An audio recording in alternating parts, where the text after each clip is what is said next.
I was actually at a very small agency, so we were selling our journalism directly to the newspapers, so it would be part of my job as well to ring up the news desk at The Sun and the news desk at the Daily Mail and say, this is the story, this is why I think you should be doing it. Are you willing to pay for it? Do you want us to go out and report more on this? And it was doing a lot of, it was very news heavy, and that was what I was wanting to be doing at the time.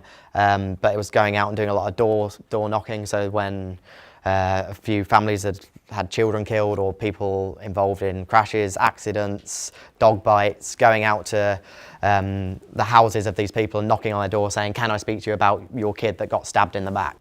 Some people were very nice. There were a couple of really nice families that actually invited me in. There was one family where I sat down and their son, who was 16, had been killed, and there was a whole family sat around the room, like grandparents, brothers, sisters, all sort of crying while trying to interview the dad about what had happened or what had happened the night before with his son.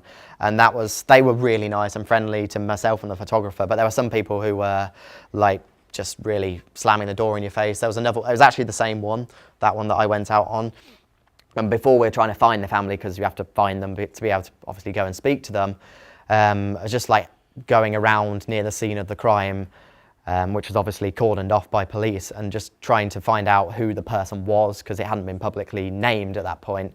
But this kid, I just went over towards a chip shop, and there's a gang of like six, 7 teenagers, probably 16, 17, all with hoods up, and they were just like, I walked towards the shop door and they just all started to crowd round and were like, piss off mate, you're not welcome here, etc. I've got massive respect for anybody that can go out and do that sort of reporting, and they're fantastic reporters. And as much as people will criticise the Daily Mail and places for some of their practices, the reporters that I've met from these newspapers are some of the best reporters that are around. They are under a lot of pressure from their bosses, but they are very good reporters and very willing to go and do things that aren't pleasant to do. Journalism isn't easy. There is no easy way to break into it. There's no set way for people to go into a certain job or job type. I think that everybody you get that's coming here to do stuff will have a different story of how they got into journalism and where they are now.